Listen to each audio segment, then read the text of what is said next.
प्रधानमंत्री नरेंद्र मोदी आज भारत के सबसे बड़े नेता हैं, जिनकी पहचान सिर्फ हमारे देश में ही नहीं बल्कि पूरी दुनिया में एक प्रमुख राजनेता के रूप में है। आपको शायद यह जानकर हैरानी हो कि मोदी जी ने अपने बचपन में रेलवे स्टेशन पर चाय बेची थी, लेकिन क्या आप जानते हैं कि चाय बेचने वाला यह लड़का कैसे प्रधानमंत्री बना? इस वीडियो में हम जानेंगे मोदी जी के जीवन के संघर्ष और सफलता की कहानी, जो उन्होंने मुश्किल से मुश्किल हालात में भी अपने सपने को साकार किया। वीडियो बहुत ही दिलचस्प होने वाली है, इसलिए इसे अंत तक जरूर देखें। प्रधानमंत्री मोदी का पूरा नाम नरेंद्र दामोदर दास मोदी है। उनका जन्म 17 सितंबर 1950 में गुजरात के महेसाणा जिले के वडनगर गांव में एक साधारण और गरीब परिवार में हुआ था। उनके पिता का नाम दामोदर दास मूलचंद मोदी और मां का नाम हीराबेन था। नरेंद्र मोदी के 5 भाई बहन हैं, जिनमें सबसे बड़े भाई का नाम सोमा भाई मोदी है, दूसरे नंबर पर अमृत भाई मोदी, तीसरे नंबर पर खुद पीएम नरेंद्र मोदी, चौथे नंबर पर प्रहलाद मोदी और सबसे छोटे भाई का नाम पंकज मोदी है। इसके अलावा उनकी एक बहन भी है, जिनका नाम बसंती बेन है। बचपन में नरेंद्र मोदी को नरिया नाम से पुकारा जाता था। उनके पिता रेलवे स्टेशन पर चाय की दुकान चलाते थे और मोदी जी बचपन में अपने पिता की दुकान पर मदद किया करते थे। मोदी जी बचपन से ही कुछ खास थे, वे अन्य बच्चों से अलग थे। उन्हें बचपन से ही देशभक्ति के प्रति गहरी रुचि थी। 1962 में जब भारत और चीन के बीच युद्ध हुआ, तब मोदी जी ने ट्रेन में यात्रा कर रहे भारतीय सैनिकों को चाय पिलाई थी। इसी तरह 1965 के भारत पाकिस्तान युद्ध के दौरान भी जब सैनिक वडनगर से गुजर रहे थे, मोदी जी ने उन्हें चाय पिलाई थी। मोदी जी ने अपनी प्रारंभिक शिक्षा गुजरात के वडनगर स्थित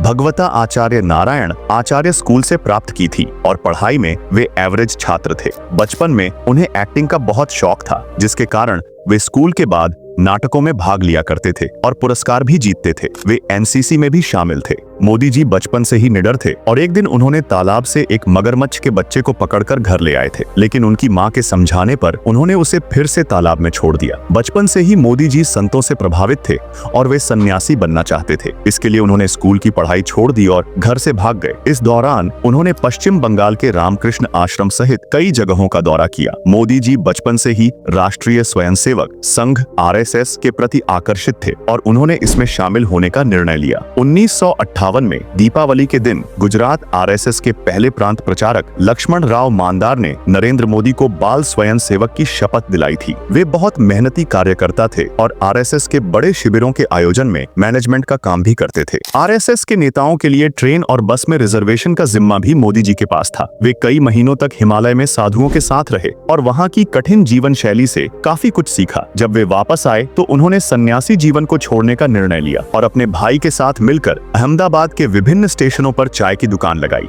उन्होंने हर तरह की मुश्किलों का सामना करते हुए चाय बेची। 18 साल की उम्र में मोदी जी की मां ने गुजरात के ऊंजा के पास ब्राह्मणवाड़ा गांव में रहने वाली जशोदा बेन से उनका विवाह करवा दिया। विवाह के बाद मोदी जी ने घर छोड़कर संघ प्रचारक बनने का निर्णय लिया। कुछ लोगों का कहना है कि वे शादी के 3 साल बाद तक अपनी पत्नी के साथ रहे, वहीं कुछ का कहना है कि वे अहमदाबाद में संघ मुख्यालय में रहते थे और वहाँ छोटे छोटे कार्यों में जुटे रहते थे, जैसे सफाई करना, चाय बनाना और बुजुर्ग नेताओं के कपड़े धोना। मोदी जी हर काम से पहले अपनी मां का आशीर्वाद लेने उनके पास जरूर जाते थे। 2014 के लोकसभा चुनाव में जीतने के बाद सबसे पहले वह अपनी मां के पास गए और उनका आशीर्वाद लिया। संघ में रहते हुए उन्होंने अपने कुर्ते की बाहें छोटी करवा ली थी ताकि वे ज्यादा खराब न हो। यही मोदी ब्रांडी कुर्ता के नाम से फेमस हुआ। 1975 में जब इंदिरा गांधी ने राजनीतिक कारणों से आपातकाल लागू किया था, उस समय भी मोदी जी ने सरदार की भूमिका निभाई और पुलिस से छुपकर सरकार की गलत नीतियों का विरोध करते रहे। वे बहुत ही मेहनती कार्यकर्ता थे और RSS में उनके कार्यों को देखकर उन्हें काफी सम्मान मिला। मोदी जी स्वामी विवेकानंद से गहरे प्रभावित थे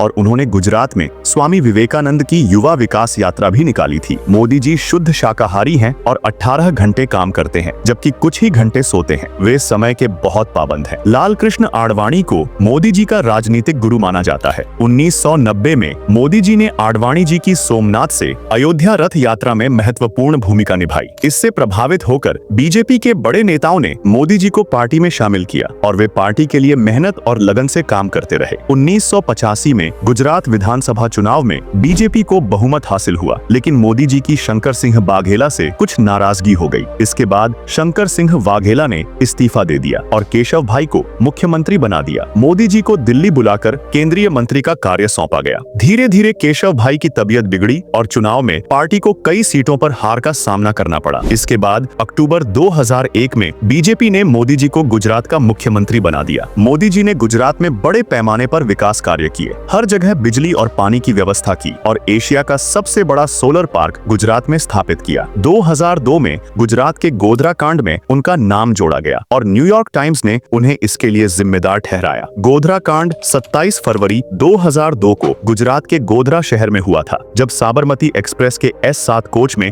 आग लगा दी गई थी, जिससे 59 लोगों की जान गई। इसके बाद गुजरात में सांप्रदायिक दंगे भड़क गए और 28 फरवरी 2002 को इन दंगों ने भयंकर रूप ले लिया। गोधरा कांड के बाद गुजरात में हुए दंगों में 1200 से ज्यादा लोग मारे गए थे। इस पर सुप्रीम कोर्ट ने एक विशेष कमेटी बनाई जो इन दंगों की जांच करने के लिए गठित की गई थी। कमेटी ने पूरी जांच की और 2010 में सुप्रीम कोर्ट ने फैसले में कहा कि जांच के दौरान मोदी जी का दंगों में कोई भी हाथ नहीं पाया गया। इसके बाद मोदी जी ने गुजरात में सरकारी नियमों के खिलाफ बनाए गए कई कानूनों को खत्म करवा दिया, विशेष रूप से मंदिरों से संबंधित कानूनों को। इन कार्यों के कारण उनकी लोकप्रियता गुजरात में और भी बढ़ी और वे लगातार 4 बार गुजरात के मुख्यमंत्री रहे। 2013 में केदारनाथ आपदा के बाद मोदी जी ने केदारनाथ मंदिर के पुनर्निर्माण के लिए केंद्र सरकार से मदद मांगी, लेकिन उस समय कांग्रेस सरकार ने इसे नकार दिया। मोदी जी की नीतियों को देखकर बीजेपी ने 2014 में उन्हें प्रधानमंत्री पद का उम्मीदवार बनाया। चुनाव में मोदी जी ने सोशल मीडिया का भी बेहतरीन तरीके से इस्तेमाल किया और अपनी मेहनत से बीजेपी को भारी बहुमत से जीत दिलाई। 26 मई 2014 को दिल्ली के राष्ट्रपति भवन में मोदी जी ने भारत के 15वें प्रधानमंत्री के रूप में शपथ ली। उनकी लोकप्रियता इतनी बढ़ी कि 2019 में भी बीजेपी ने उन्हें प्रधानमंत्री पद के लिए उम्मीदवार बनाया और वे दूसरी बार प्रधानमंत्री बने। और 2024 के चुनाव को जीतने के बाद नरेंद्र मोदी जी तीसरी बार प्रधानमंत्री बने। और आपकी मोदी जी के बारे में क्या राय है, कृपया कमेंट करके बताएं। अगर आपको यह वीडियो पसंद आया हो तो लाइक करें और चैनल को सब्सक्राइब करें।